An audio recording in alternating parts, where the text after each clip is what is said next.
Y como nosotros teníamos ya varios episodios, y es bueno recalcar que teníamos una pausa de como una semana, más o menos esperando. Más o menos. Porque queríamos que el primer invitado de este asunto fuera el director de elecciones, Mario Núñez, que por fin, él no le va a gustar, pero por fin lo trajimos, señor. No, retire eso. Retírelo de por fin, que se oye un poco irrespetuoso. No, él sabe, señor. Siempre estamos disponibles. Yo sé que Buenas tardes, bienvenido a este espacio donde vamos a hablar un chin de todo, de boletas, que aquí tenemos Sí, aquí están unas todas. cuantas. Boletas educativas, ¿no? Ajá, hasta el paso de Mario Núñez por la Junta Central Electoral, y quiero empezar por ahí, porque las personas más o menos de mi edad tienen más o menos, no quiero decir que su vida adulta viéndolo para no ponerlo viejo, pero tienen mucho tiempo viendo a Mario Núñez dentro de la Junta Central Electoral. ¿Cuándo llega Mario Núñez a la Junta? Yo debo decir que yo empecé joven, no que tengo tanto tiempo. Bueno, yo llego a la Una pregunta malsana. No, también. jamás, Esa jamás. pregunta no era necesaria para empezar. Jamás. Tan buen colaborador que Javier. Bueno, yo llego a la Junta en muy buenas tardes, primero, antes que todo. Desearle muchos éxitos en este proyecto. Igual. Una iniciativa interesante, renovadora, pues entonces para nosotros es un honor participar en esta modalidad, y como representante de nuestra institución aquí, pues les deseamos éxitos y decirles que la Junta Central Electoral está presta a colaborar con ustedes en lo que ustedes entiendan les es útil. Nosotros llegamos a la Junta Central Electoral justamente el 2 de mayo de 1997. O sea, casi ya. Vamos a cumplir en la Junta 27 años. Fuimos designados como auxiliar de recursos humanos. Javier, ¿qué edad tú tienes? Uno más que lo que el banco. Tiene 28. ¿Qué estoy diciendo? Llegamos a la Junta Central Electoral en esa posición, luego fuimos pasando por diferentes áreas, estuvimos en la dirección de cedulación siendo supervisor, estuvimos en elecciones, en la dirección de elecciones siendo interino, como supervisor interino. Pasadas las elecciones del 98, fuimos trasladados a la dirección de cedulación en calidad de supervisor también. Posteriormente fuimos encargados de unidades móviles de cedulación, y luego supervisor regional en aquel proyecto de cambio de cédula que operó a partir del 98 hasta el 2000 para la conformación del primer padrón fotográfico a color de nuestro país. Entonces, en esa ocasión nos desempeñamos como supervisor regional en la región suroeste, Bauruco, Independencia, Barahona y Pedernales, esas 4 provincias. Bueno, eso fue hasta en noviembre del 99, cuando fuimos promovidos a encargados de educación electoral. Okay. Y esa función la desempeñamos hasta abril del 2003, cuando fuimos promovidos a subdirector de elecciones. Entonces, en la subdirección estuvimos desde el 2003 hasta enero del 2017. O sea, casi 14 años en esa función, y desde enero del 17 hasta hoy nos desempeñamos como director de elecciones. En un proceso que a veces parecía medio traumático para el sistema democrático dominicano, porque antes teníamos muchos problemas con el padrón, primero, teníamos muchos problemas con el paso al padrón fotográfico, luego también, yo recuerdo las famosas frases estas de supuestas dislocaciones de electores.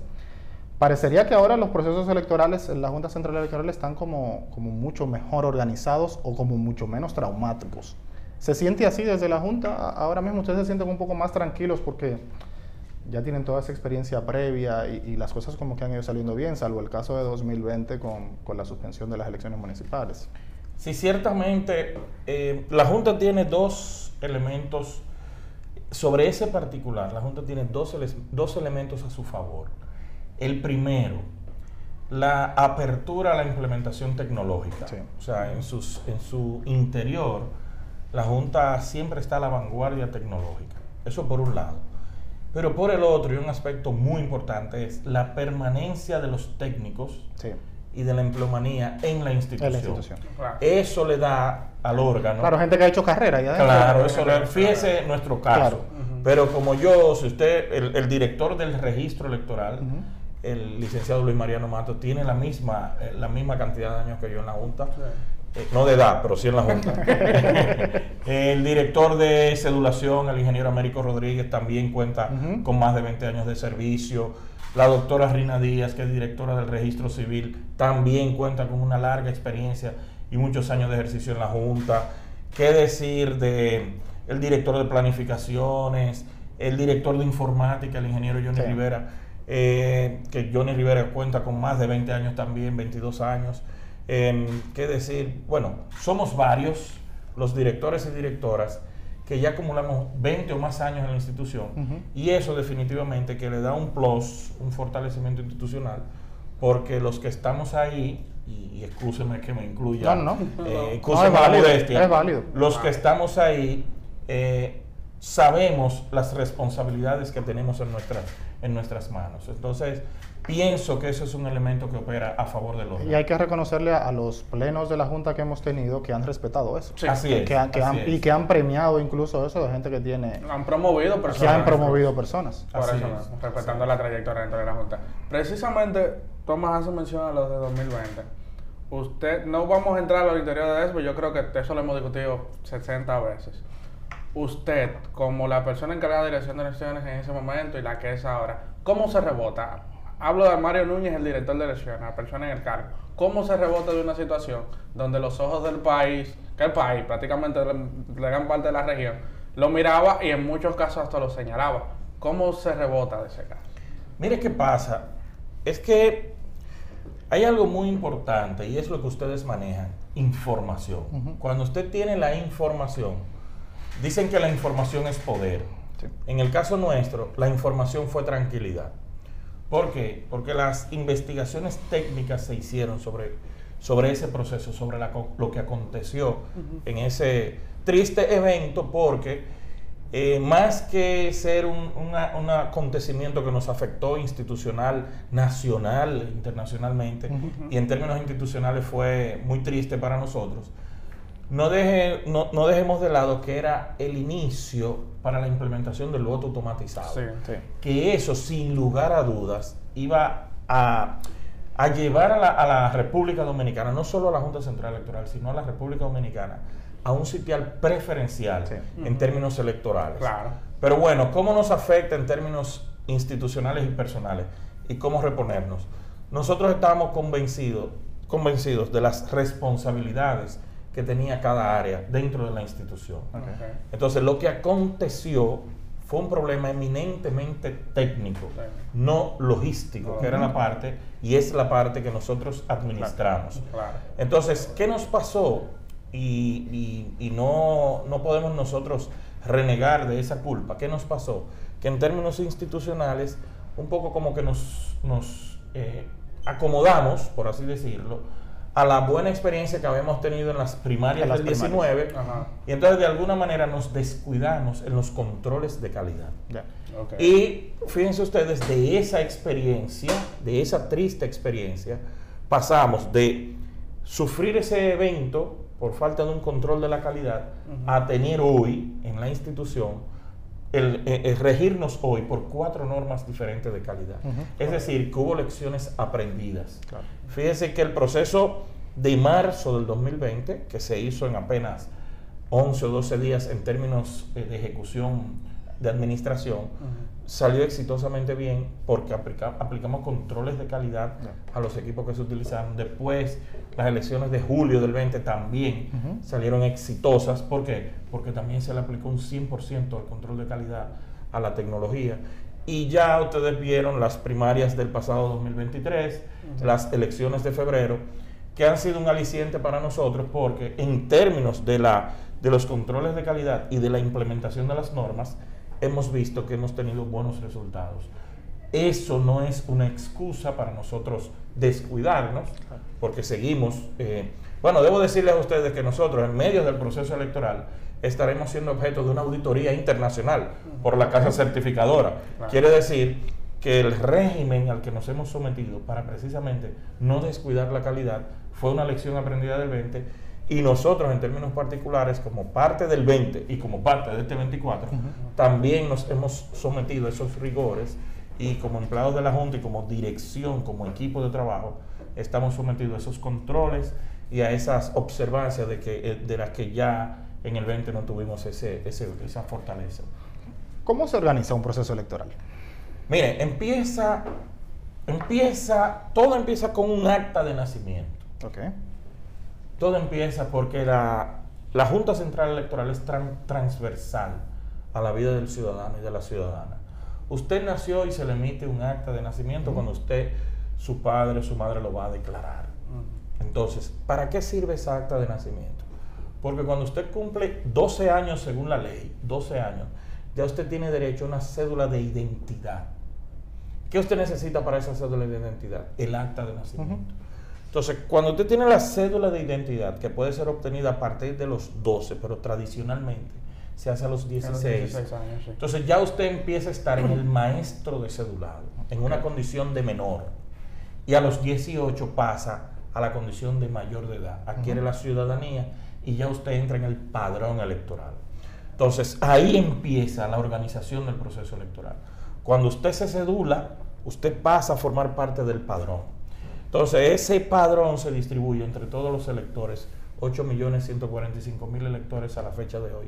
Y ese consolidado de ciudadanos es disgregado por cada uno a partir de su dirección, de la dirección que usted declara al cedularse, se empieza a ubicar en recintos electorales. Entonces, ¿dónde va a votar la gente? A través de un padrón, ese es el registro. ¿Dónde va a votar la gente? Vamos a buscar los recintos. Entonces hay que hacer una logística de búsqueda de recintos de conformidad a la cercanía con la residencia del ciudadano. Bueno, se organizan a través de las juntas electorales, tenemos 158 actualmente y 23 en el exterior. Esas juntas electorales tienen la responsabilidad de gestionar los locales donde va a votar la gente. Entonces, a través de las juntas buscamos esos locales y los mantenemos habilitados. Entonces, luego que se tiene esa infraestructura, padrón, lugares de votación, entonces pasamos a la parte política del proceso. Okay.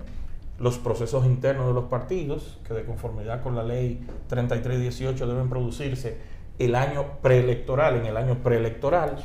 Y entonces ahí se definen las candidaturas a partir de 5 modalidades que establece la propia ley. Y ahí sí empieza a gestarse, además de lo administrativo electoral, lo político electoral. Entonces empieza una interacción con las organizaciones políticas porque a partir de 120 días antes de las elecciones se hace un corte del padrón, un cierre de electores. Y con ese cierre de electores es que nosotros nos vamos a la elección diciendo, ok, son 8.145.000 votantes. Los partidos políticos entonces pasan por la fase de, luego de la preselección, pasan por la fase de los pactos de alianza. Organizar los pactos de alianza, porque eso es precisamente lo que le da forma a la boleta electoral. Eso da dolor de cabeza a armarlo de las alianzas, ¿verdad que sí? Bueno, es un proceso logísticamente complejo. Sí. Mire, logísticamente, en términos logísticos... Eso es lo que más trabajo da. Es muy trabajoso. Mire por qué. Porque la ley 3318 de partidos políticos y la ley 2023 orgánica del régimen electoral, en vez, no corren paralelos. Hay aspectos de una y otra que se entrecruzan. Sí. Y el tema de las alianzas es uno de ellos. Sí. ¿Por qué? Porque la ley 3318 te dice que cuando tú vas a hacer tus procesos internos, tú tienes derecho a un 20% de reserva. Sí. Y entonces los partidos políticos, con antelación, hacen una reserva de un 20% y por nivel de elección. ¿Pero qué resulta? Eso es por la 3318. Pero la 2023 te dice, tú te puedes aliar en cualquier nivel y en cualquier candidatura o en todos los niveles. Entonces, ¿qué viene a hacer eso?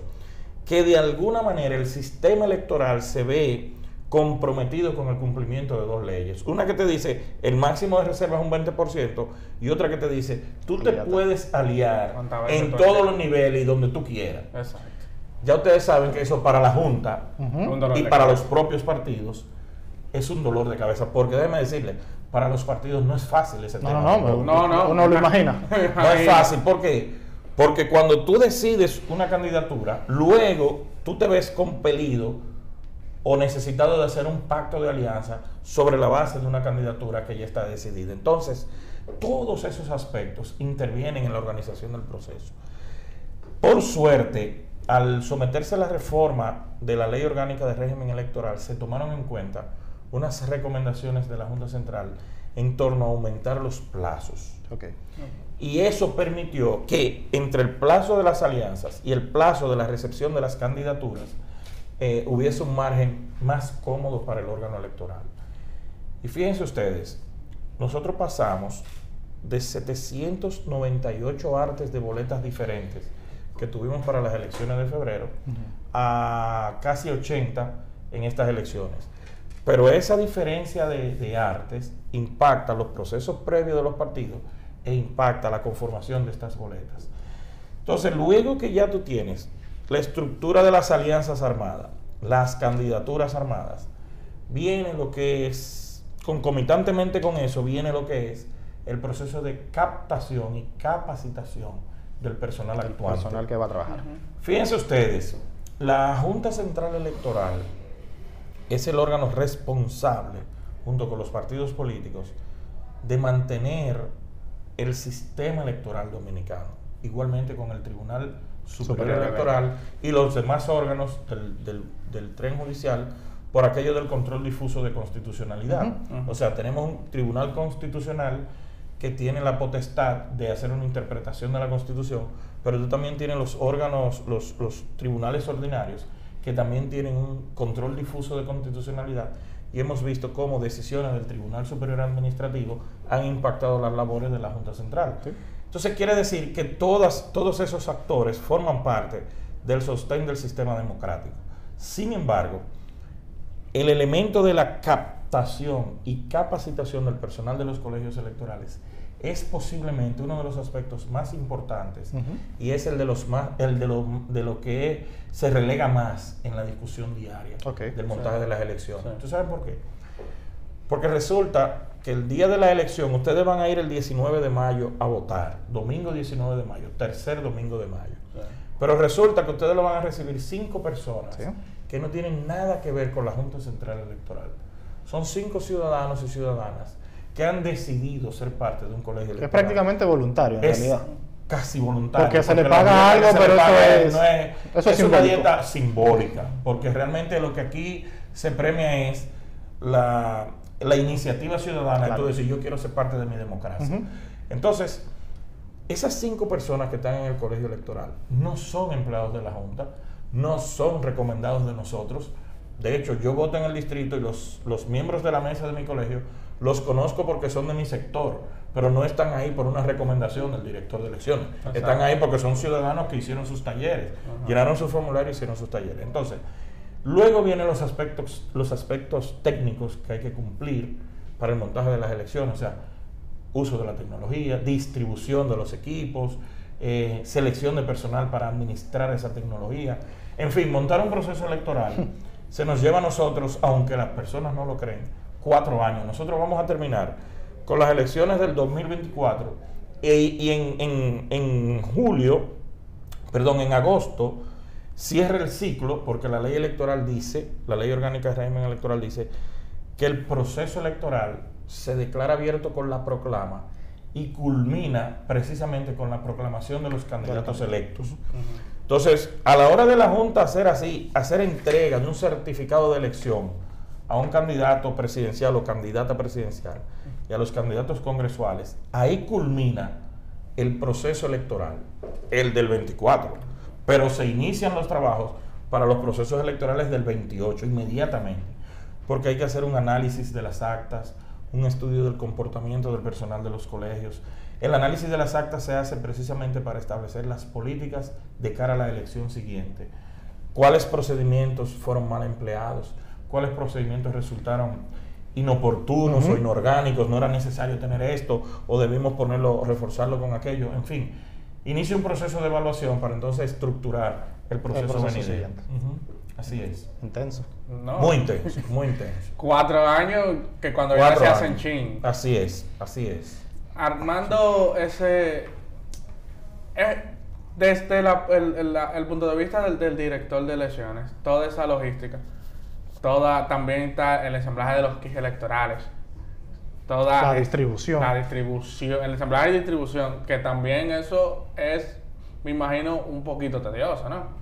O sea, el armar los kits, por ejemplo, en los kits están las boletas electorales que van a los recintos, pues, ¿qué es lo que va dentro del kit electoral? Mire, el kit electoral precisamente es el conjunto de materiales que utiliza el colegio para poder llevar a cabo la elección.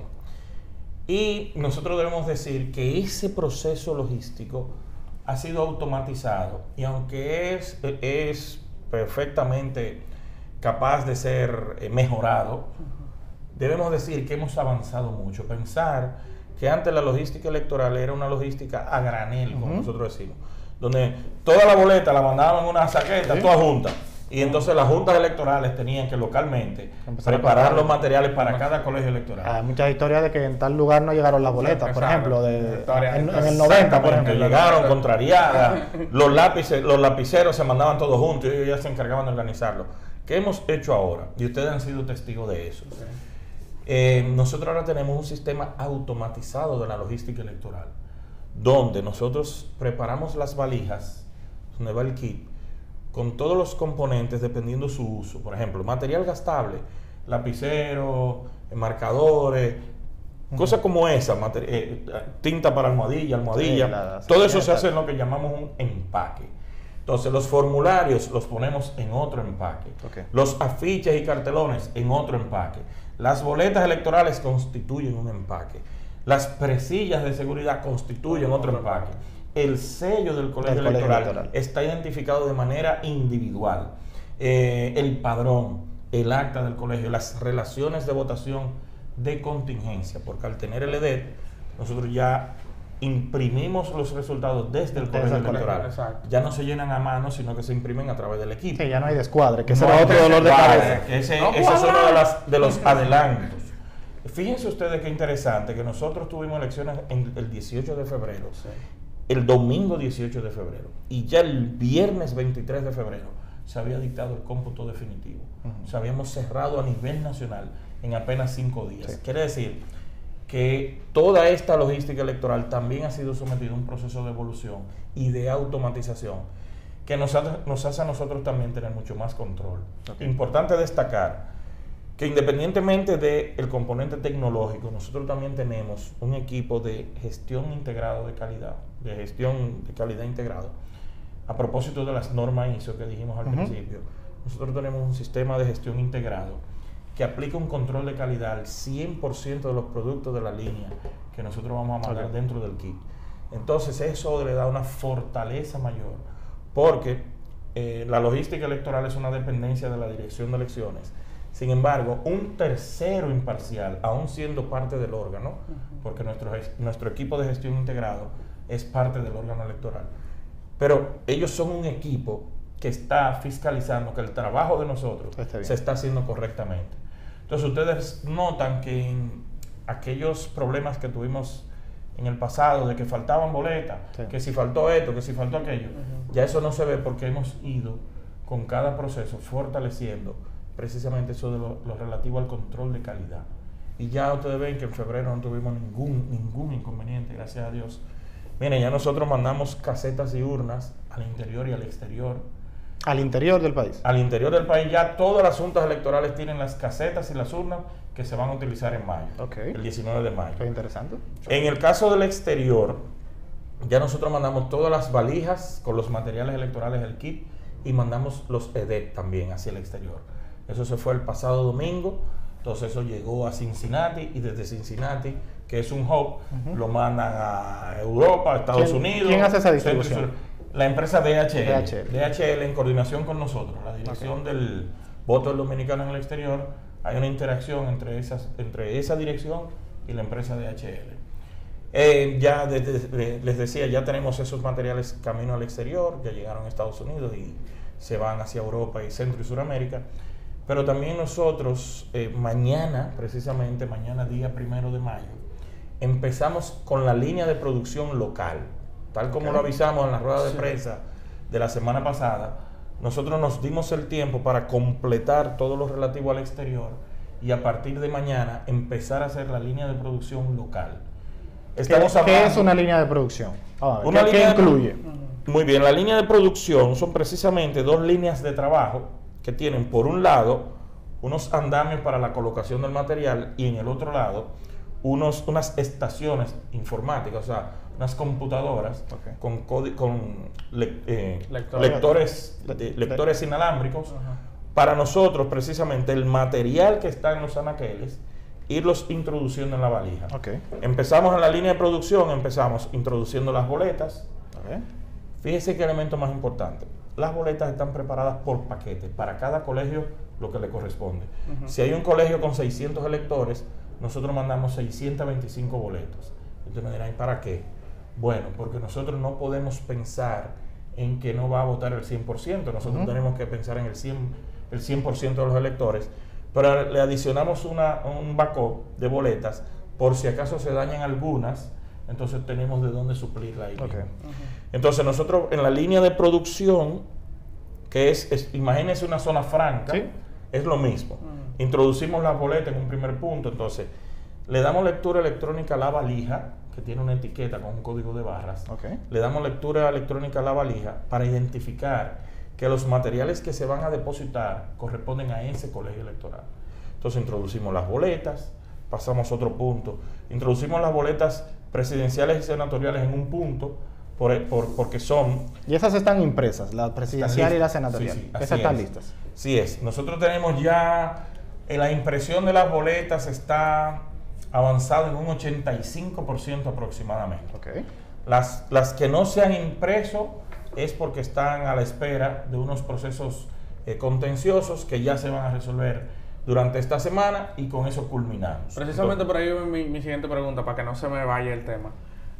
¿Cómo se maneja eso principalmente? O sea, con esas candidaturas que a pesar de que estamos prácticamente menos de un mes para las elecciones, menos de 20 días. Menos de 20 días prácticamente.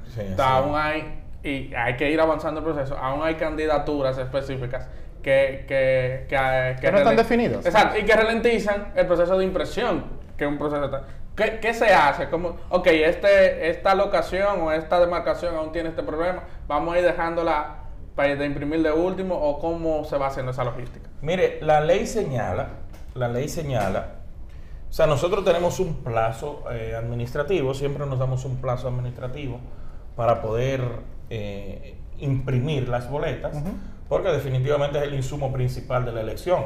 O sea, cuando tú estás en el padrón es porque tienes calidad para ser elector, pero para tú votar tú necesitas de la boleta. La papeleta, si no, no se puede. Entonces, nosotros ya hemos culminado con ese proceso, y entonces la ley señala que en el caso de que se imprima la boleta, imagínese usted, imprimimos esta boleta y ese candidato hay que cambiarlo porque lo afecta una sentencia del tribunal, o porque renunció, o porque falleció.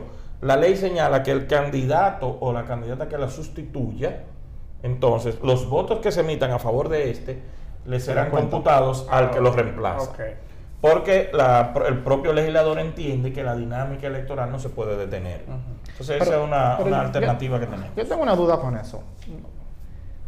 Probablemente la respuesta logística técnica sea que sí, que hay tiempo, pero no estamos ya como en el 2024 como para que a 1 de mayo todavía tengamos la boleta como pendiente por definir. No deberíamos quizá de corregir esa parte, de que quizá haya un cierre X, de que al 1 de abril todo tiene que estar resuelto y nos vamos con lo que esté.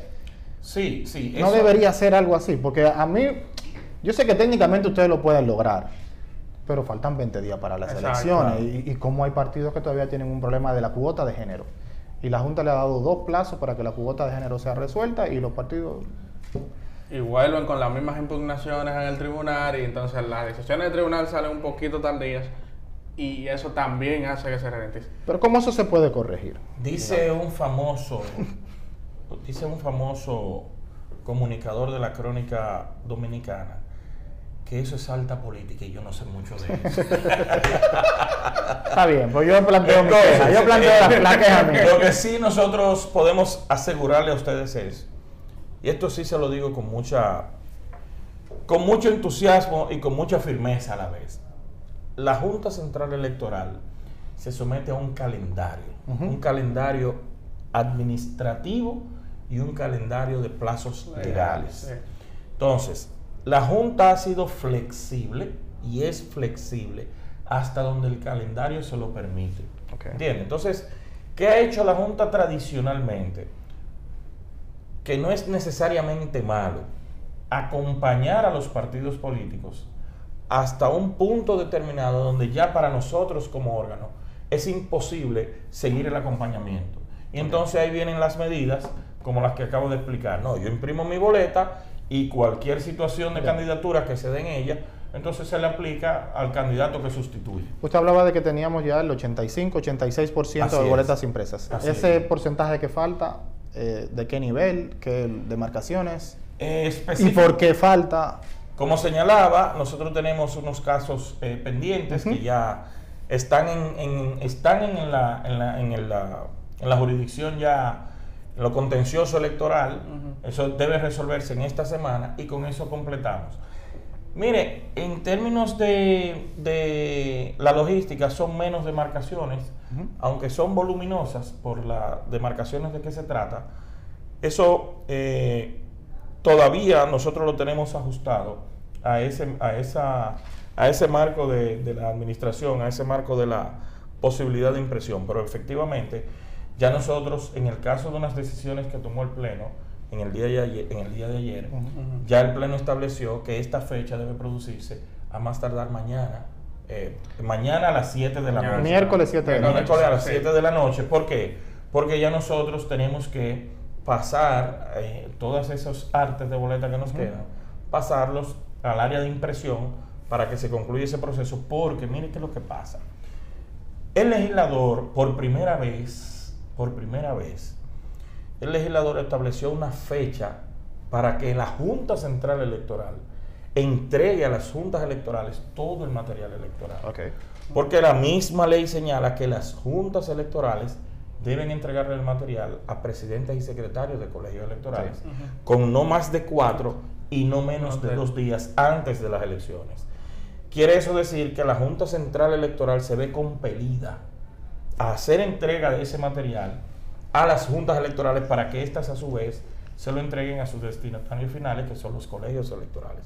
Por eso es que ustedes ven que nosotros nos ajustamos a un calendario, porque también tenemos una fecha de ley para entregar ese material a las juntas electorales. Tú tienes una pregunta seria, pues yo voy a hacer una pregunta déjame terminar. Sin mucho fundamento. Déjame terminar con lo serio. Hablamos de todo este proceso logístico, las elecciones en el exterior, que cuán importantes son las mismas y que eso es prácticamente su propio afán aparte. Cumplen 20 años ahora, ¿verdad? Las elecciones. Sí, así es, Cumplen así 20 es. años. Así Pero es. eso es un buen trabajo, anótalo para que lo haga cuando termine. Gracias, Mario, por ponerme más trabajo. ¿Qué cuán importante? Porque me imagino que es prácticamente una logística, no aparte, pero sí con sus propios temas. ¿Cómo funciona esa parte? Mire, la logística del exterior es muy compleja para la Junta. Muy compleja, ¿por qué? Porque depende de terceros, depende de los estados receptores. De otros países, exacto. Claro. De la ley que puede ser distinta en cada país. Por ejemplo, para citarles un ejemplo, Ajá. en Canadá no permiten la elección de los diputados. Ok. En Canadá tenemos que votar solamente en el nivel presidencial, por citar un ejemplo. Tú te encuentras con que hay recintos, por ejemplo, eso se da mucho en Europa, que tú tienes que contratarlos. Óyeme bien, la Constitución establece que nosotros tenemos elecciones el tercer domingo de mayo, Sí. que es el 19 de mayo. Pero la misma Constitución establece que si ninguna candidatura presidencial obtiene el 50+1 de los votos, entonces habrá una segunda elección presidencial el último domingo de junio. Estamos hablando del 30 de junio. Sí. ¿Qué resulta? Que en el ámbito local, aquí en el país, nosotros ya sabemos que las elecciones son en mayo. Si hay segunda vuelta, en junio vamos a utilizar los mismos recintos. Pero nosotros no tenemos que hacer un pago por eso. No. En Europa, por ejemplo, para nosotros poder conseguir esos locales, nosotros tenemos que pagar mayo y junio. O sea, fíjense ustedes lo que es la logística del exterior, E imagínense lo que implica en términos de costos. ¿Por qué? Porque hay que hacer unas erogaciones. Anota otro trabajo ahí. El- ¿Cuánto el se costo gasta? del El voto. costo del voto. No, no tanto del voto, sino de los recintos en el Mira exterior. qué incluye la Al logística. mismo lo voy a llamar para que Miren que incluye la logística del exterior. Por ejemplo, nosotros tenemos un convenio que viene desde el año 2016 con la Cruz Roja Dominicana, Ok. donde el voluntariado de la Cruz Roja se instala en carpas, en los recintos más, donde hay más conglomerado, un conglomerado mayor de electores, recintos con 10 y más colegios electorales, estamos hablando de 350 recintos a nivel nacional, Ok. y la Cruz Roja instala brigadas ahí. Bueno, pues resulta que en el exterior nosotros estamos obligados a buscar seguridad Privada, ¿verdad? seguridad local del condado donde nos encontramos. Hay que contratar un servicio de ambulancia obligatorio, porque allá en el exterior, cuando se concentran muchas personas en un lugar, ellos obligan a que haya ahí una brigada de asistencia. De asistencia médica. No como lo estamos haciendo aquí de manera voluntaria con la Cruz Roja, un acuerdo interinstitucional. Allí es obligatorio. Y hay que pagarlo Y también. hay que pagar la seguridad. O sea, eso es sí o sí hay que pagar la seguridad. Hay que pagar la contratación de los locales. Ahora bien, ¿cuál es la importancia que tiene el exterior? Que ahora mismo nosotros tenemos 863,000 personas que van a votar en el Inscritas. exterior. Que en términos de demarcación electoral constituye la segunda provincia a nivel de importancia, superada solo por la provincia de Santo Domingo. O sea, el exterior en su conjunto desplazó al Distrito Nacional A y Santiago. desplazó la provincia de Santiago. Ujú. Sí. Óigame bien, entonces, Sí, es una cosa seria. No tiene es- un impacto importante porque eso va a obligar no solo a los candidatos y candidatas a las diputaciones, sino que va a obligar a los propios candidatos presidenciales Claro. a tener que motivarse, y, o sea, tener que motorizar una campaña ya, Sí. porque en el conglomerado del exterior hay 863,000 votos Ujú. que hay que ir a Que hay que ir a conquistar. Entonces, Que ganan y tiene un pierden una impacto vez. logístico y administrativo para el órgano, pero también tiene un impacto Político, claro. desde el punto de vista de los partidos. Ahora bien, desde el punto de vista ciudadano, tiene un efecto mucho más motivador, y es que nosotros somos posiblemente el país con más empadronados a nivel mundial. Nosotros somos, en términos proporcionales, o sea, cuando tú miras nuestro padrón Ujú. y miras la cantidad de inscritos en el exterior, tú dices, oye, pero República Dominicana es puntera con la votación en el exterior. ¿Y esto por qué? Porque la Constitución Dominicana ha reivindicado el derecho de elegir y el derecho de ser elegible, y lo ha llevado al exterior, a los dominicanos y dominicanas que están allá. Que antes el clamor era que nuestra comunidad en el exterior lo que reclamaba era, pero es que ustedes nada más vienen a buscar remesa aquí, a buscar Ujú. recursos. Ujú. Ya no. Ya la comunidad dominicana en el exterior tiene 7 representantes. Sí. 3 en los Estados Unidos continental, 2 en el estado de la Florida, Centro y Suramérica, y 2 por toda Europa. Y déjeme decirle algo, que en la comunidad dominicana en el exterior, ellos quieren incluso atomizar la postulación de los representantes. Es decir, porque ustedes saben que moverse, por ejemplo, de Boston a Nueva York y de Nueva York a California en la búsqueda del voto no es fácil. Sí. No, o sea, Pensar que tú tienes que buscar, eso es en la 1, en la circunscripción 1, Sí. pero pensar que en la circunscripción 2 tú tienes que buscar tus votos en Georgia, en Atlanta, o moverte en Orlando, Ujú. y bajar a Chile y Argentina a buscar el voto también. Venezuela, no, sí. claro. Porque tú eres un candidato o una candidata de la circunscripción 2, tienes que buscar en Centro y Suramérica y en las islas del Caribe. Pero si tú estás en Europa, tú vas a buscar un voto en Madrid, tú vas a Tienes que buscar un buscarlo voto en también. Valencia, pero nosotros tenemos un colegio abierto, nosotros tenemos colegio en Grecia, nosotros tenemos colegio en Inglaterra, nosotros tenemos colegio en Alemania. Entonces, los que están en la circunscripción 3 tienen que moverse en distintos puntos de Europa también a buscar el voto. Es decir, que el exterior como tal, para nosotros, para los dominicanos, tiene una significación muy importante en términos de esa posibilidad de elegir y ser elegibles. Los centros, los recintos en el exterior, ¿qué son normalmente? Son clubes, escuelas, exactamente. Se hacen diferentes gestiones. Okay. Porque están las escuelas, pero también los dominicanos allá y las dominicanas. Tú sabes que nosotros tenemos una comunidad muy pujante. Entonces hay dominicanos nuestros que son líderes comunitarios. Miren, yo recuerdo que en el año 2004 yo tuve la oportunidad de conocer el presidente de la OCLE. La OCLE es lo que para nosotros aquí es una junta electoral. El presidente de la OCLE de Barcelona era un médico dominicano, un oftalmólogo, que a mí me llenó de mucha satisfacción, de mucho orgullo conocer a ese doctor. Ahora no recuerdo su nombre ahora.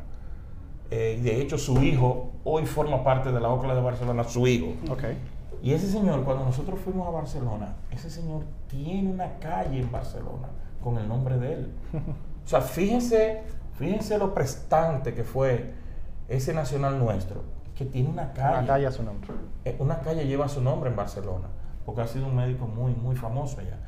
Entonces, esa colectividad tiene la posibilidad de gestionar un recinto, de gestionar un local. La Casa Dominicana en Nueva York, la Casa Dominicana en Filadelfia, la Casa Dominicana en New Jersey, sí. Eso se constituye en un recinto. Pero nosotros, a diferencia de otros países, nosotros tenemos una estructura en el exterior similar a la de aquí, donde nuestros colegios electorales no están en las embajadas ni en los consulados, sino que hay que salir a gestionar recintos. Fíjense ustedes, más de 370 recintos en el exterior, 370, para en ellos ubicar 1.566 colegios electorales. O sea, estamos hablando de grandes proporciones. Es mucho. Yo iba con mis preguntas que no son trascendentales, pero que me llaman la atención. ¿Este es el tamaño real de las boletas? Así es. Este va a ser el tamaño. Así es. Las dos, 8,5 por 14, pero para diferenciarlas, nosotros tenemos que la presidencial, ese es presidencial. Presidencial tendrá una lectura horizontal en 8,5 por 14. Esa era mi siguiente pregunta. ¿Por qué tenemos lectura horizontal en el nivel presidencial y por qué tenemos lectura vertical? Vertical en los senatoriales, para diferenciarlas unas de otras. Para que ni se le confundan al elector, ni se nos confundan a nosotros en la logística electoral. De diputaciones son varios los formatos. Vamos a coger este genérico, que es de una que simboliza 6 diputaciones en una demarcación. Y ese es el tamaño real también. 11 por 17. Ese es el tamaño real. Claro está, esto es hasta 6 candidaturas. Cuando son más grandes llegamos a 15.25 por 23. O sea que es una sábana más grande. Esto así para facilitar unas fotografías más amplias.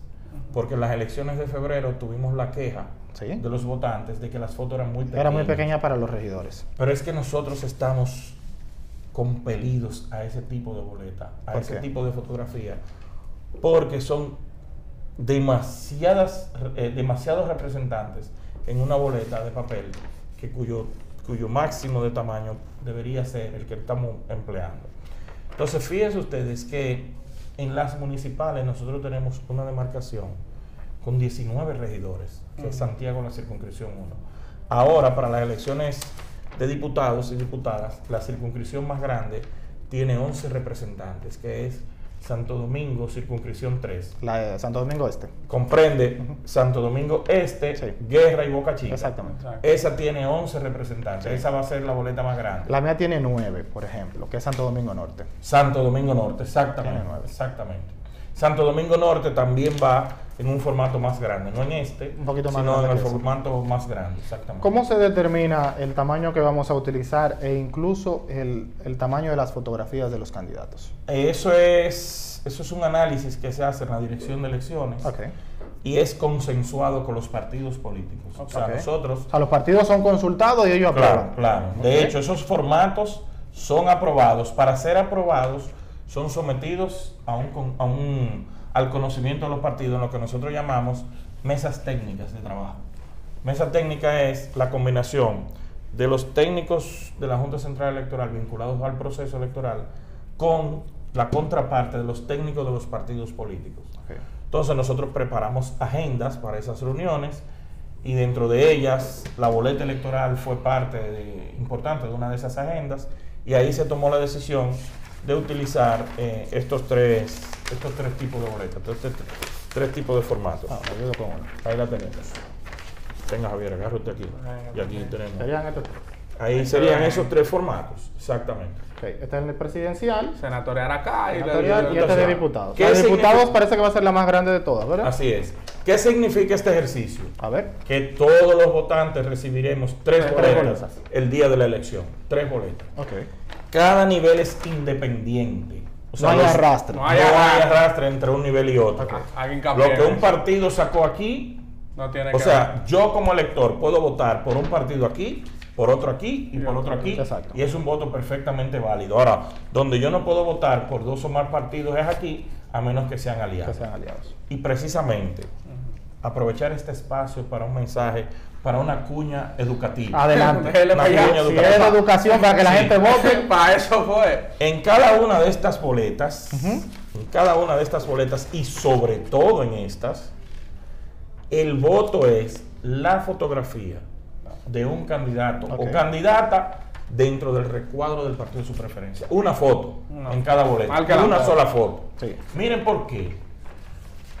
Y aquí yo les voy a dejar esta boleta. Es una boleta educativa y Ujú. tiene Detrás. detrás la interpretación del voto. Cuando un voto es válido y cuando un voto es nulo. Perfecto. Entonces, ¿qué resulta? Que cuando usted marca la fotografía de un candidato en varios recuadros, se supone que como es el mismo candidato es un voto válido, Ujú. pero se le computa al que personifica la alianza. Así es. Eso es cuando usted hace varios marcados. Pero puede correr el riesgo de que cuando marca varios recuadros, marquen uno que no sea aliado y eso anule el voto. Ok. Entonces, ¿qué decimos desde la Junta? Marque una sola fotografía, una sola, y con eso usted le está dando un voto válido a su partido y al candidato de su partido. Entonces, en el nivel presidencial no hay mayores inconvenientes. Hay una sola foto Claro. en cada recuadro. En el nivel senatorial Hay una tampoco hay inconveniente. Una sola foto. Es una sola foto en cada recuadro. El inconveniente viene aquí. Y la explicación viene aquí. ¿Por qué una sola fotografía? Porque cuando marcas una fotografía, le das un voto válido al partido Y al y diputado. un voto válido al diputado o diputada. Ajá, ¿Por qué? Porque aquí hay un ejercicio del voto preferencial. Entonces, hay un escrutinio que es para determinar cuántos cargos gana un partido. ¿Sí? Pero hay ¿Cuántos otro escaños? para determinar quién va a ocupar ese escaño. Ese escaño. Y ese quién va a ocupar precisamente se determina con el voto preferencial. Solamente porque ya no tenemos el arrastre, esa repartición de escaños se va a hacer con los votos de esta boleta. De este nivel nada más. No, el senatorial no Exacto, entra en nada. No entra en nada. Muy importante eso, porque hay gente que cree, no te apures que con los votos míos yo te ayudo. Con los votos Yo te- presidenciales o No, es aquí, senatoriales yo te ayudo. es aquí. No. Usted va a ganar con los votos de esta boleta. Claro. O sea, los diputados ganan con los votos de su boleta de diputado. Y entonces, ¿con qué votos ganan los del Parlacén? Los del Parlacén se identifican por la sumatoria de los votos del nivel senatorial. Del nivel senatorial. Entonces, los diputados nacionales, Ajá. por acumulación de votos, con la Ah, boleta de diputados. Exactamente. Dele para atrás. Otra vez. La del Parlacén con acá. El Con la sistema es bueno, senatorial. pero llega un momento en el que se complica. Sí, porque se daña la vaina. Lo del Parlacén es aquí. La acumulación Sí. de votos a nivel Aquí. senatorial. No. Ok. No. La- Para las representantes del Parlacén, que son diputados, Ajá. ¿verdad? Sí, son Parlamento diputados del Parlacén. centroamericano, se toma en cuenta la votación del nivel senatorial. Ok. La nivel senatorial. Ahora bien, para los diputados nacionales por acumulación de votos, que son Que 5, son cinco. Son 5, sí. entonces se toma como referencia la votación del nivel de diputaciones. Ahí es que está la diferencia entre un nivel y otro. Ahí estamos claros. Marque una foto. Eso es lo que te tiene Una que- sola foto. Marque una foto. Una sola foto. Sigo con mis preguntas que no son tan No eran trascendentes. tan, no No era no eran tan humildes, tienen su sentido, no eran tan sencillos. No era tan sencilla, ¿verdad? No. El método de Hunt. El famoso El método. famoso método de Hunt. Yo estoy acostumbrado a escuchar a los partidos, sobre todo a los partidos pequeños, quejarse amargamente del método de Hunt. Pero extrañamente siempre se mantiene. No se ha ido. Yo sé que usted no es un hombre de alta política, no lo voy a meter ahí, pero explíquenos de manera sencilla, simple, para que la gente nos escuche, ¿qué es el método de Hahn? Claro. Y qué tan bueno es que tiene, que lo tenemos desde hace 1000 años y lo vamos a seguir teniendo. A diferencia de otros métodos que existen que ni siquiera los hemos explorado. Mire, a diferencia de otras legislaciones, en la ley 157.13, que instituye el voto preferencial, determinó que el método de Hahn que se va a implementar para la selección de los candidatos plurinominales, es decir, diputados, regidores y vocales. ¿Qué es el método de Hahn? Es un método matemático de reparto proporcional. Reparto proporcional. Y oiga como me he cuidado en decirlo. Un método matemático de reparto proporcional.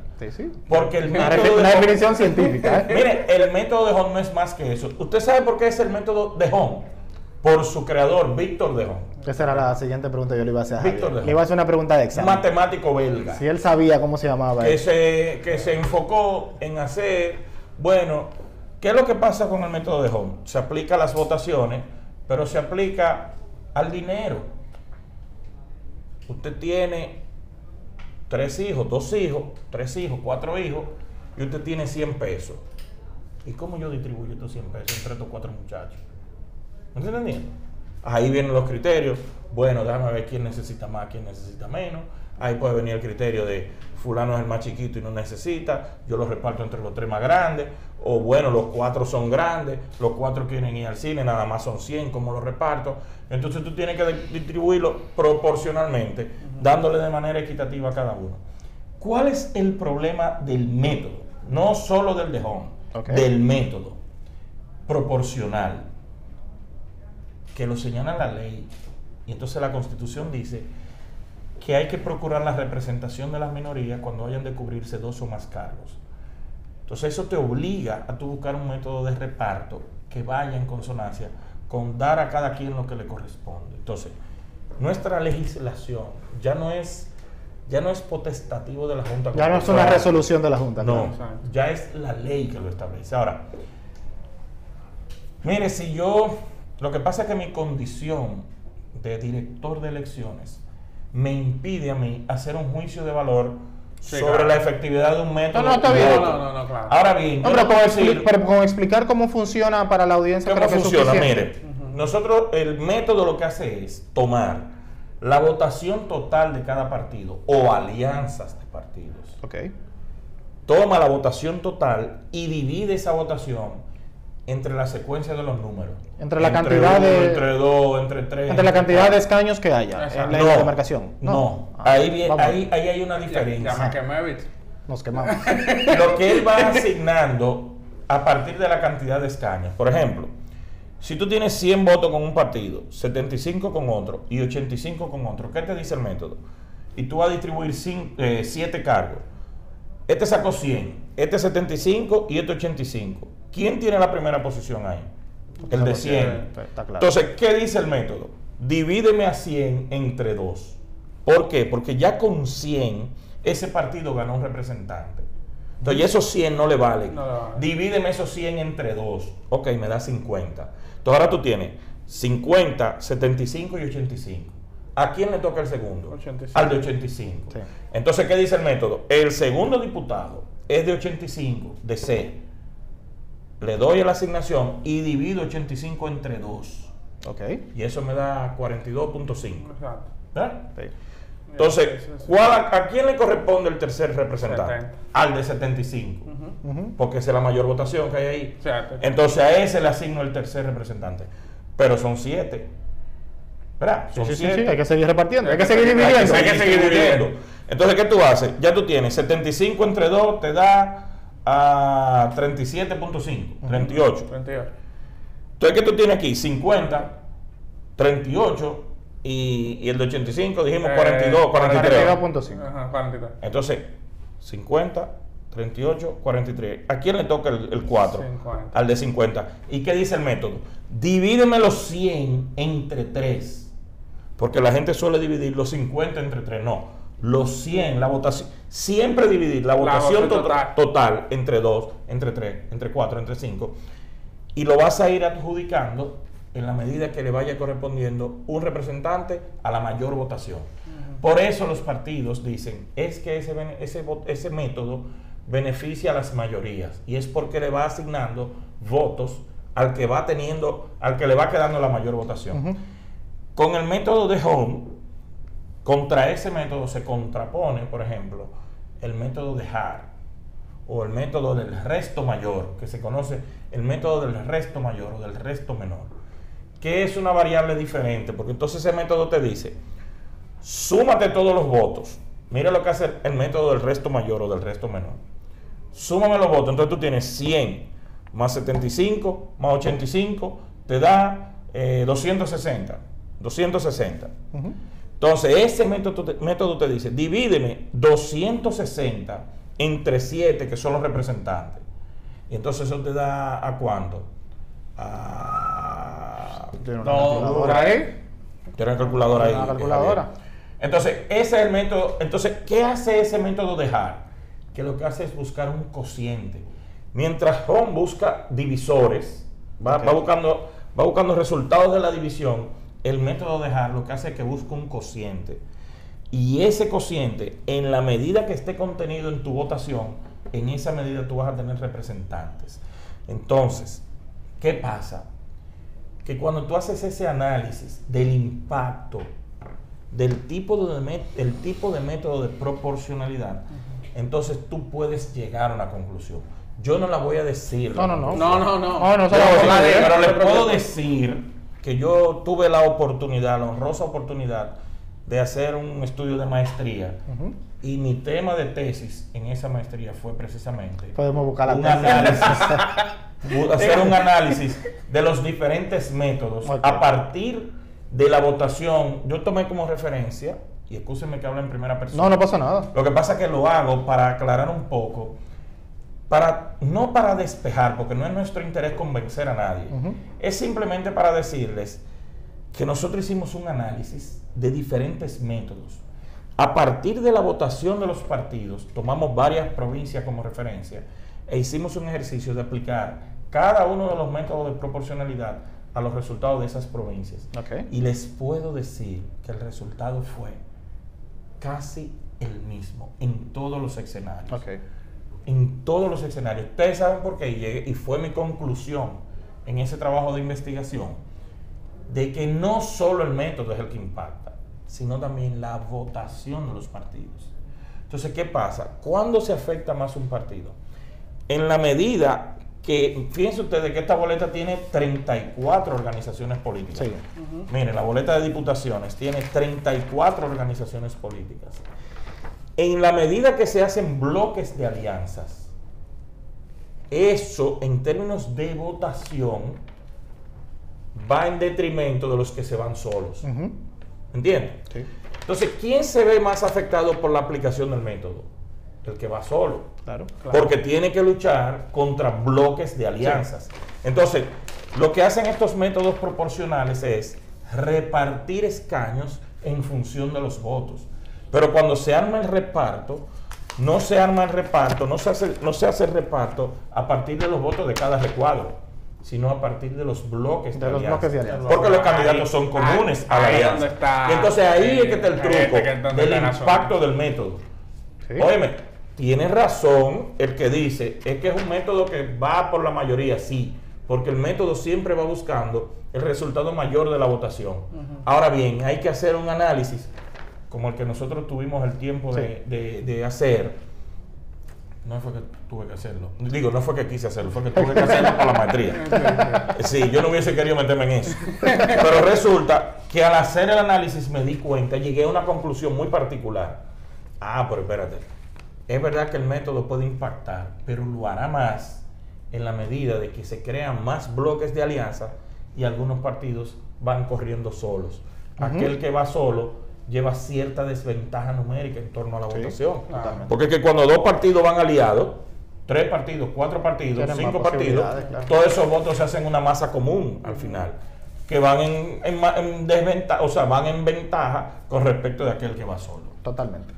¿Tienes más preguntas? Yo tengo muchas más. No, pero Pero las mías son simples. Mira, a ver, si tú... déjame antes que tú sigas. Las mías son simples. Quisiera saber dónde fue que tú encontraste, la definición de simpleza, porque el hombre ha tirado una... No, las mías son Yo simples. tengo 6 Una años. pregunta Yo tengo compleja. 6 años preguntándome eso. Antes de que el señor siga, una preguntita. Son casi 3 décadas ya que tiene Mario Núñez dentro de la Junta ¿Y Central quién me Electoral. enseñó? Yo. Que te tiene Mario Núñez dentro de la Junta Central Electoral. ¿Qué ha visto? Cada elección tiene su afán, ¿verdad? Sí, trae su enseñanza. Trae tu Eso enseñanza. es Pero así. si hay alguna particular, tanto para Mario Núñez el profesional como para Mario Núñez la persona, que todavía la tenga ahí, que la tenga o como motivación o como, mira, por ahí no.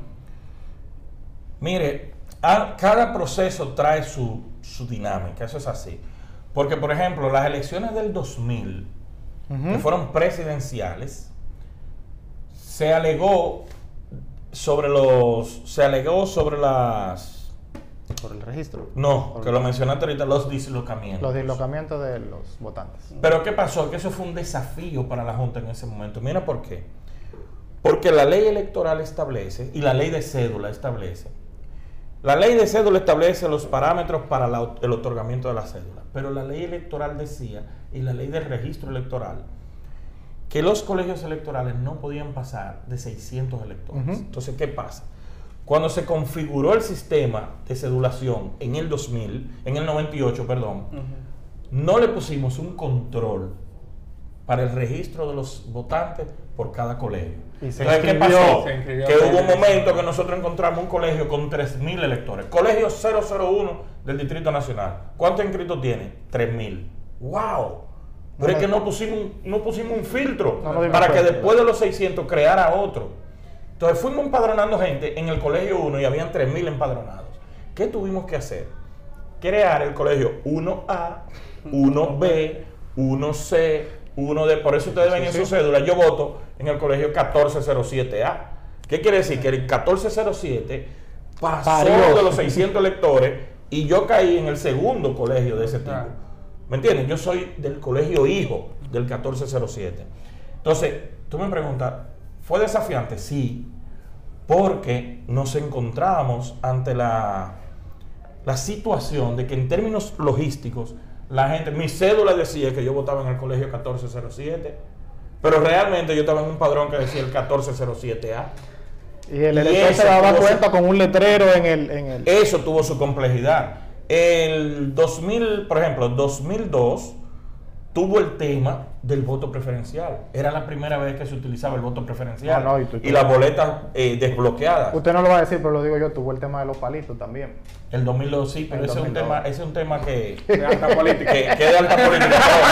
Mira, fuera del aire, podemos hablar de eso. Está bien, está bien. Está bien. Mira, ¿cuál No otro te preocupes, proceso? pasa ahí. Si tú te ves cada proceso, por ejemplo, en 2002 tuvo el proceso del voto preferencial por primera vez Sí. y las circunscripciones electorales.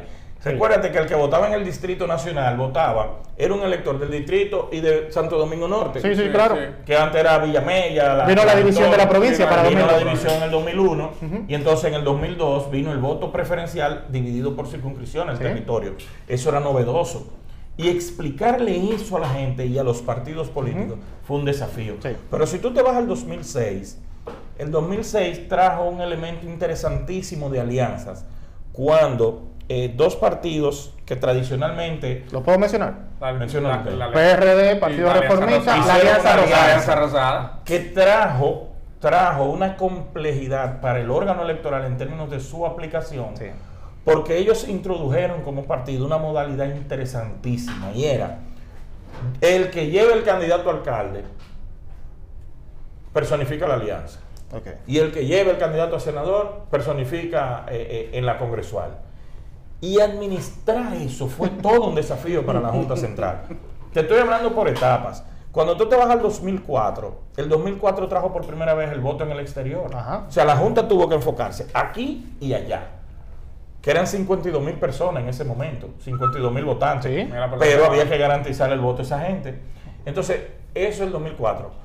2008 empieza el tema del procesamiento de los resultados Los desde escáneres. los recintos. Los escáneres. La unidad de GIT. ¿Me está entendiendo? Sí. O sea, cada proceso, 2010... Que todavía se siguen 2000. usando los escáneres, tanto que lo criticaron en aquel sí, momento. eso. No digan nada, no opine, déjalo así. No opine, déjalo así. aquella época Yo no quiero era que el escáner. Wolby venga, estate En tranquilo. aquella época eran las unidades de escaneo y Sí, que transmisión. la escaneaban ET. y mandaban. Exactamente. Tomaban el arte, le hacían una foto y la Hacían una foto y mandaban. la Fíjate que cada proceso ha tenido su logística. Te digo, 2020, olvídate de la suspensión, que está ahí la suspensión porque nos obligó como órgano a celebrar una elección extraordinaria. Ah, tengo una pregunta en muy marzo. buena. Continúa, sí. Pero el 2020 nosotros tuvimos la posposición de las elecciones por Sí. la pandemia Sí. y fuimos el único país del mundo que realizó elecciones en medio de una pandemia, donde todo estaba cerrado, todo absolutamente cerrado, y la Junta montó las elecciones en medio de una pandemia. Fuimos referente internacional Sí. para saber cómo pudimos hacer eso. Entonces, tú tienes febrero del 24, el febrero de ahora del 24. Tú dirás, pero todo salió bien en febrero. Sí, pero para el órgano electoral y para los partidos políticos fue una elección bastante compleja. ¿Por qué? Porque entraban en acción la ley 3318, que ya la usamos en el 20, pero también venía la ley 2023 con sus adecuaciones procedimentales que impactaban, como ya lo dijimos ahorita, con la 33. Y la Junta tuvo que aplicar eso para febrero en una diversidad de alianzas que ustedes no se imaginan, y en 798 distintos artes de boleta, que eso no es fácil de administrar. Ahora estamos ante la elección de mayo del 24, donde además de las complejidades propias del ámbito local, tenemos un padrón en el exterior de casi 1 millón de Sí, electores. eso es mucho. Eso es mucho. Es mucha gente. Sí. Fíjense, nosotros como Junta Central, tanto los miembros del Pleno como los principales técnicos electorales, tuvimos a bien recorrer las 2 circunscripciones del exterior, nos falta la 1 todavía. Ok. Fuimos a Europa y fuimos a Orlando y Miami como representación de la circunscripción 2. Ahora vamos a la circunscripción 1, porque esa es una comunidad que hay que atender. El voto en el exterior ya no puede ser un tratamiento de soslayo, de que bueno, esa gente está allá. No, es casi 1 millón de electores que hay ahí. Hay que prestarle atención. La segunda demarcación más grande. Más importante. Entonces, eso para nosotros es un desafío también. Sí. ¿Me entiendes? O sea, pasar de 500, de 1000 colegios, casi 1000 colegios que tuvimos en la pasada elección a 1500. ¿Entiendes?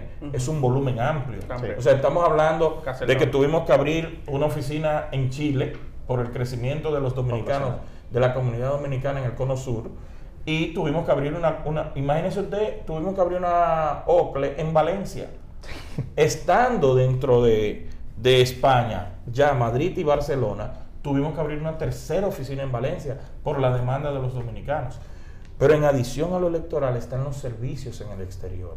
O sea, ya un dominicano que quiere renovar un pasaporte o que quiere renovar su cédula no tiene que venir aquí, Sí. lo hace desde allá, ¿me entiendes? De su propia oficina. O sea, esos avances, cada uno de esos avances impactan el proceso electoral, y por eso les digo que cada elección tiene su particularidad. Esa es la verdad. ¿Dónde está el colegio? Esto me acaba de surgir. ¿Dónde está el colegio electoral que está más lejos de República Dominicana ahora mismo?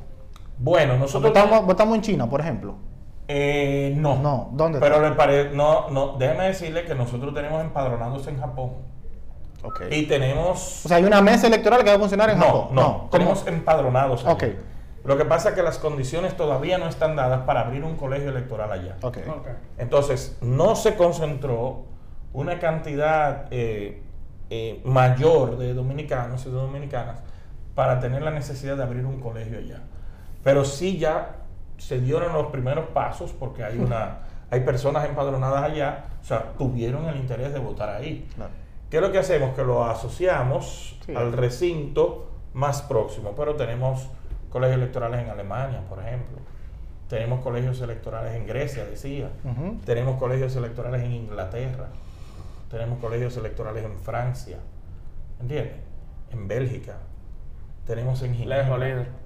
Hay unas expresiones en Suiza ahí que yo no me la sé muy bien. O sea, Ok. yo no sé hablar muy bien el español y mucho menos voy a intentar No hablar sueco. Aprenderse. hablar. Sí, entonces, o sea, nuestra dinámica de votación en el exterior es muy compleja. O sea, hay lugares muy distantes. Señores, nosotros tenemos colegios electorales abiertos en California. Tuvimos que crear una OCLE en California. En California.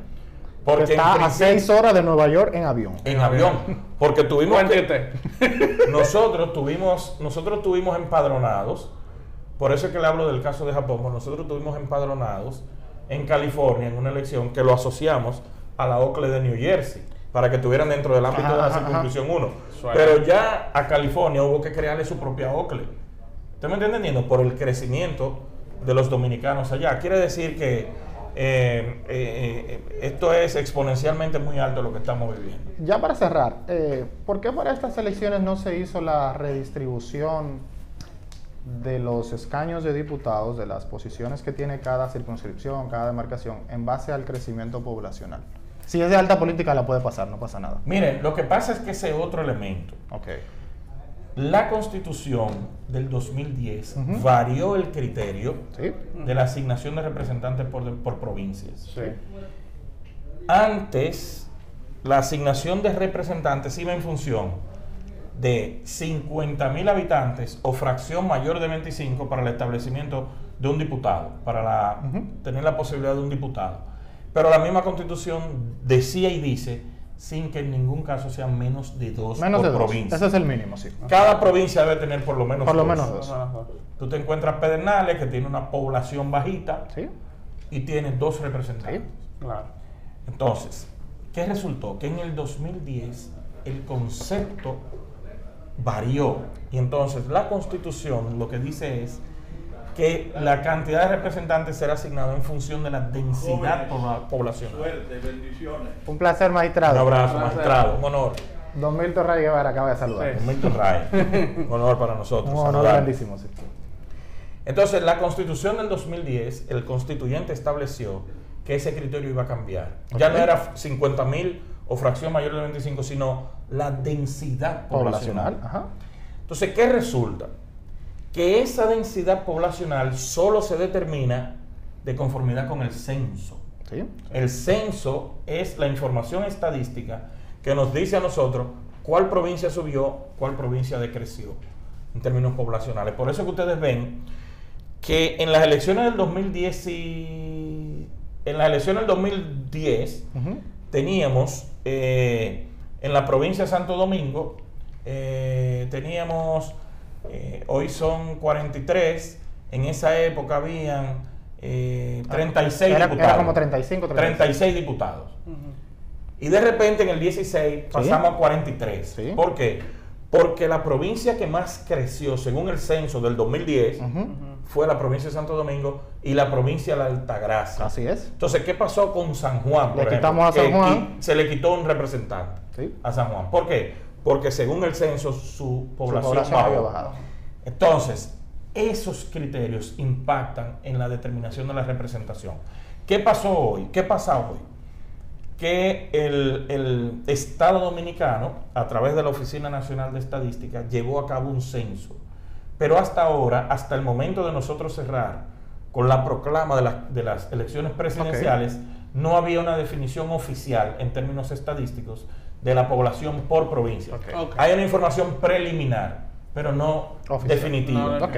Entonces, como no había una definición oficial, sino que es preliminar, eso impacta la boleta. Entonces, dejamos los mismos candidatos que teníamos en el 2020. Ok. Ahora, claro está, como existe el censo que se llevó a cabo en el 2022, Para el de 28. cara a las elecciones del 28 deberá producirse una revisión, de la composición Ahora, actual de las provincias. Mi de pregunta sus va representantes. intencionada por mi demarcación, que debimos haber subido. Santo Domingo Norte. Debimos haber subido Hay por lo mucha menos gente 1 o allá. 2 Claro. diputados. Porque antes nosotros teníamos 6, me parece. Empezamos con 5. Ahora estamos en 9. Nosotros Pero tenemos ya 13 en Santo Domingo Este. 3. en tu circunscripción. Sí. Pero miren otro elemento Pues importante. hay gente que no le gusta, a la gente del interior, ese tipo de cosas porque le quitan un Le representante, quitan. pero No se quedan. vienen. vayan a vivir a la Jacobo para que vean cómo que estamos. Mire, y yo le voy a decir un dato a ustedes, que uno como técnico lo maneja porque lo tiene que vivir con precisamente con el establecimiento de estas definiciones de representaciones provinciales.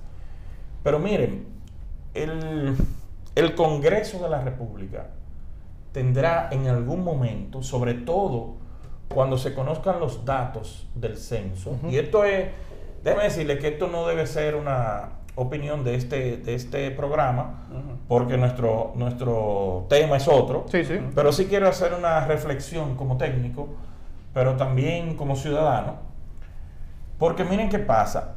En la reforma constitucional del 2010 se estableció el criterio de la densidad poblacional. Muy bien, eso está muy bien. Pero en esa reforma se estableció que la cantidad de representantes provinciales no podía exceder 178 diputados, porque esa era la cantidad de representantes que habían hasta ese momento. Pero ¿qué resulta? Y quiero que me sigan el hilo. Sí, vamos a ver. En el 2010 se tomó como el censo que se hizo en el 2010, se hizo a finales del 2010. Es decir, la Cámara de Diputados se detuvo su crecimiento con el censo del 2002. Okay. O sea, ya cuando se tomó la decisión a la reforma del 2010, había un retraso o había una diferencia de 8 años en la población. Entonces, ¿qué resulta? La disposición constitucional se establece sobre la base de 178 diputados, pero la población aumentó. ¿Sí? Por eso tú ves que la afectación estuvo en la provincia de Santo Domingo y en la Altagracia, porque ya no había, la afectación estaba en esas dos provincias, o sea, el impacto mayor. El censo del 2010 reflejó que esas fueron las dos provincias que más crecieron, pero hoy pueden que sean otras. Claro. Hoy puede que el Distrito Nacional tenga más habitantes. ¿Por qué? Porque resulta que el Distrito Nacional ya no crece horizontalmente, sino verticalmente. ¿Sí? Y donde tú tenías antes una residencia, donde vivía una familia de 4 a 6 miembros, ya tú tienes un edificio donde te pueden vivir ahí fácilmente 20 familias. Sí. Sí. Entonces, esa es una sincerización que definitivamente va a impactar la boleta electoral en torno a la densidad poblacional y los representantes. Pero nosotros entendemos, y esto ya se lo digo yo a ustedes más como ciudadano que como parte de la Junta, porque no vine a eso. Para no, está claro. Yo no vine a trazarle pautas a nuestra clase política, ni mucho menos, no es la pretensión. Pero sí quisiéramos hacer un aporte en ese sentido, porque hay que hacer una reevaluación sincera de la cantidad de representantes versus la información estadística de la que se dispone. Eso también es otro trabajo para... Está claro. Señor. Ya para cerrar ya. No, pero porque hay que cerrar. Tengo preguntas todavía. Julio y Enriquillo te van a matar. Ellos son buenos. Preguntas simples. Vamos a resumir las elecciones en números.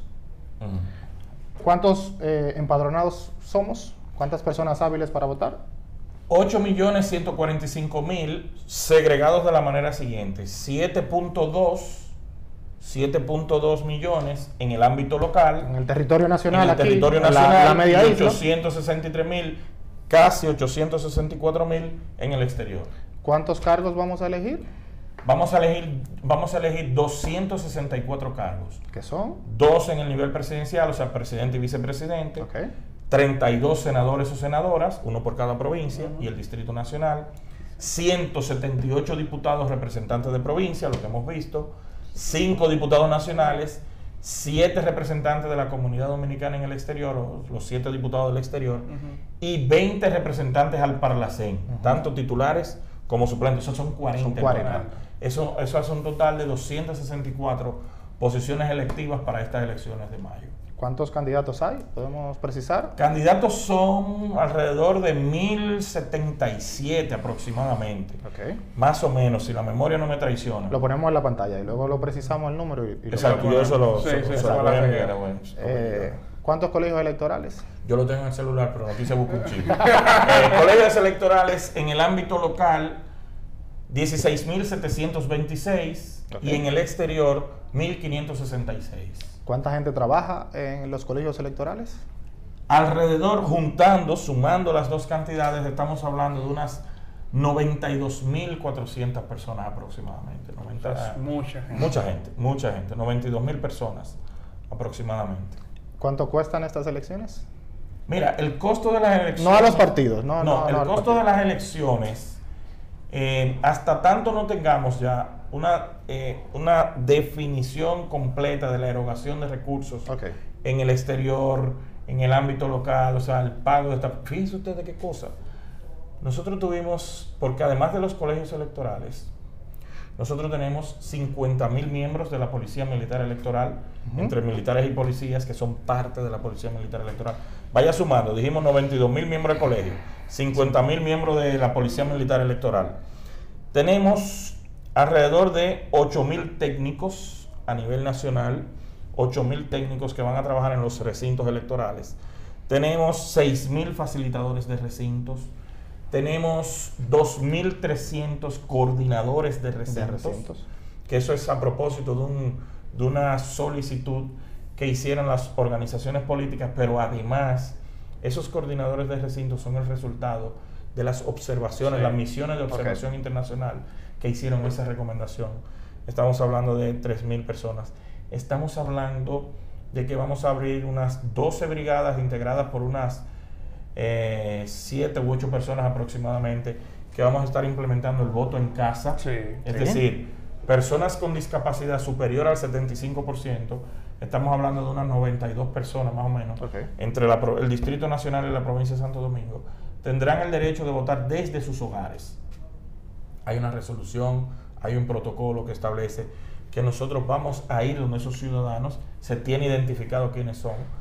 Vamos a, acompañados de los partidos políticos, le vamos a entregar sus 3 boletas a estas personas. Ellos van a votar y van a introducir esas boletas en un sobre que estará identificado con el nombre de ese elector y el colegio a donde va. O sea, ahí estamos hablando de 12 o 13 brigadas que vamos a tener también que designar. Pero también vamos a tener algo muy importante: el voto penitenciario. Estamos hablando de 21 recintos penitenciarios donde se va a habilitar un colegio electoral integrado por 5 miembros. Hay que asignar un técnico para que dé asistencia con el equipo. Hay que tener ahí policía militar electoral. Hay que tener la representación de los partidos políticos. Eso conlleva una logística combinada entre la Junta Central Electoral y la Procuraduría General de la República, porque ellos son los que administran el modelo penitenciario, aunque hay una oficina de la Dirección de Prisiones y del nuevo modelo, se centraliza a través de la Procuraduría General de la República. Entonces tenemos la interacción también de las mesas auxiliares para personas con discapacidad. Estamos hablando de que en aquellos recintos donde hay colegios electorales en los segundos o terceros niveles de construcción, nosotros vamos a habilitar una mesa auxiliar para las personas con discapacidad, para que estas personas no tengan que subir a un segundo nivel, sino que se le lleve el voto a esa mesa auxiliar. Y estamos hablando de 1.200 a nivel nacional, integradas por 2 personas, donde también habrá representación de los partidos políticos, un efectivo de o sea, tendremos militares, policía militar electoral en el recinto. Pero esas 1.200 mesas auxiliares que están integradas por 2 personas, ya usted sabe que estamos hablando de 2.400 personas más que intervienen en el proceso electoral. Estamos en casi 200. ¿Me estás entendiendo? Entonces, eso es en adición a las personas que trabajan en la Junta Central Electoral y en las juntas electorales, que también estaremos prestando servicio el día de la elección. O sea que estamos hablando casi de 200.000 personas, ayudándonos Javier con el conteo de las personas que vamos a estar interactuando en el proceso electoral. La gente del voto penitenciario, ¿su voto va al colegio donde ellos están registrados o ellos son un colegio aparte? Ellos son un colegio en sí mismo. Ellos son un colegio... Sí, es importante destacar que a diferencia del voto en casa, donde nosotros llevamos las 3 boletas, en el voto penitenciario solo vamos por el nivel presidencial. ¿Por qué? Porque la candidatura presidencial tiene un alcance nacional. Y entonces con ello no estaríamos forzando a que se votara por diputados y por senadores que no son de la demarcación del votante, en este caso, porque usted puede estar interno en un recinto penitenciario que no le corresponde a su residencia, evidentemente. Entonces la boleta presidencial sí tiene abarca todo el territorio. Entonces estamos hablando de, como decía ahorita, de 21 recintos, entre ellos el nuevo modelo penitenciario, y se adicionaron un centro tradicional en Asua, un centro tradicional en Nagua y un centro tradicional en Salcedo. Okay. Eso en cuanto al voto penitenciario. Son 4.300 lectores empadronados. Muchos. 4.300. La primera experiencia fue en el 2016. En el 16, sí. Y se empadronaron 1.800. Okay. De ellos votaron 1.300. Entonces ahora empadronamos 4.300. Casi el 100% votó.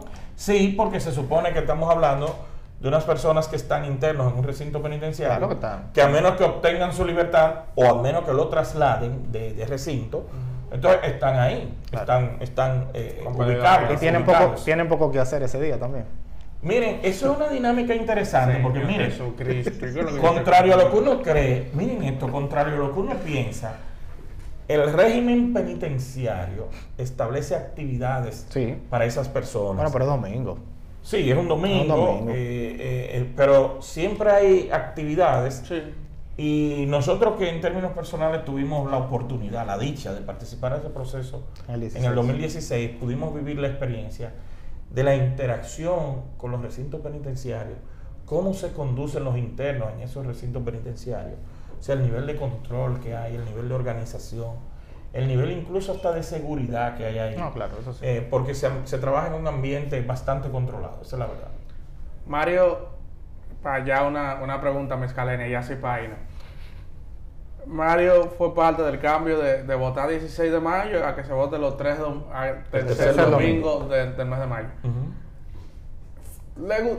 Impacta ese cambio en manera logística, funcionó, se consiguió lo que se buscaba. Si es de alta política, rueda. No, o sea, esa es aplicable. Mira, lo que pasa es que eso tiene un impacto importante, y cuando tú lo miras a simple vista, tú dices, y esa sería una causa. De verdad que yo no sé si esa fue la razón, pero la verdad es que tener votaciones el tercer domingo de mayo nos condiciona a todos a que la elección es un domingo, donde la actividad productiva baja.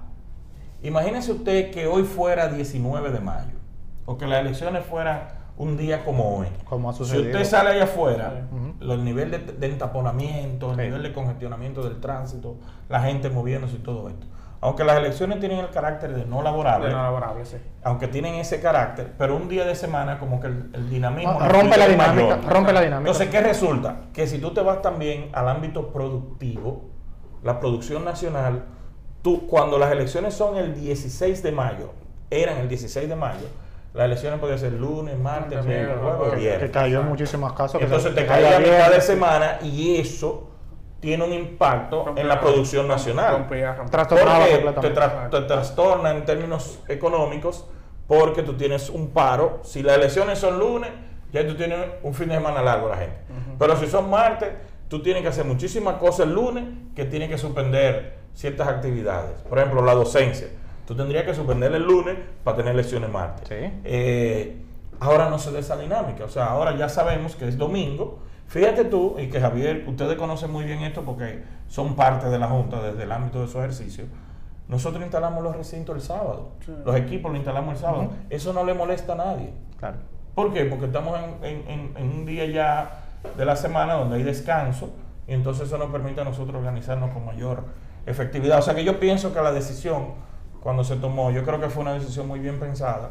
Coincide con otros países hermanos, donde también se establece ese tipo de criterio, y en el caso nuestro, pues yo creo que sí, que ha resultado beneficioso. Ok, faltan 20 días para las elecciones. ¿Cuántas horas usted está durmiendo?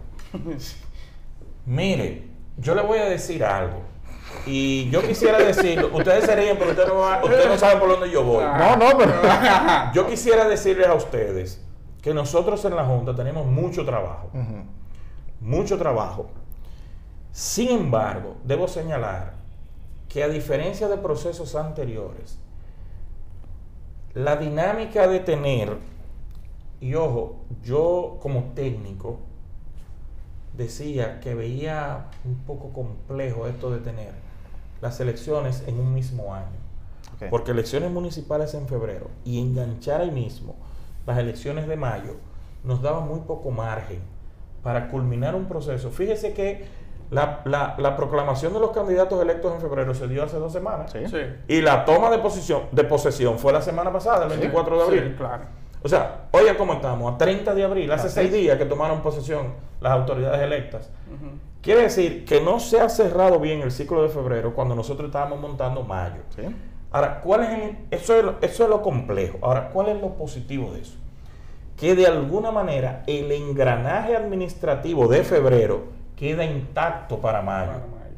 Sí. Nosotros no tenemos que salir a buscar el personal de los colegios, no. El que trabajó bien en febrero Se queda para va mayo. a trabajar en mayo. Lo que hay es que reiterar el nombramiento. Ok. ¿Me entiendes? Sí. La inspección de los recintos que se hizo para febrero ya tiene un impacto para las de mayo. Y entonces aspectos como eso hacen que ya uno no tenga que acostarse tan tarde porque hay muchos aspectos Pero- que antes de las elecciones están controlados. Pero sí debo decirles que en la Junta Central Electoral, y esto es muy importante destacarlo, desde sus miembros del Pleno Ujú. y los suplentes que están involucrados en el proceso electoral, hasta los directores y todo el personal administrativo, incluso el de las oficialías y el de los centros de cedulación, todos estamos involucrados en esta dinámica y la verdad es que nosotros en la institución trabajamos aproximadamente, yo le diría a ustedes, unas 16 horas corridas, Ok. sin descanso, 16 a 18 horas, dependiendo los picos de la entrega de trabajo, o sea, del cumplimiento de plazos. Ujú. Esas horas se incrementan o disminuyen, pero no dejan de ser por encima de las 12 o 14 horas diarias de trabajo. ¿Y el día antes de las elecciones se duerme? Mire, yo le debo decir a ustedes, Yo no duermo. Yo, que soy periodista, no duermo el día antes de las elecciones. Sí, Yo no nosotros- quiero imaginarme el director de elecciones. no se duerme. No se duerme. No se duerme. Esa es la verdad, no se duerme porque Ya. uno, independientemente del estatus de los trabajos, independientemente del estatus, las expectativas de Sí. esperar una llamada, Sí. de que De hay que que decir, esta. que No, vamos no. a ver si hay algo que No, y está... un proceso que tú tienes si- 4 años armando y ese es el día. Claro, claro, tú no descansas. Claro. Entonces sí, ciertamente uno se mantiene a la expectativa de que pueda producirse algún evento que no estaba ponderado, que no estaba contemplado, y entonces uno procura descansar lo suficiente. Pregúntale a ese señor a qué hora nos Lo vamos. imprescindible realmente. Pregúntale a lo ese señor a qué hora nos iremos ese día de la selección. No, porque hay que irse.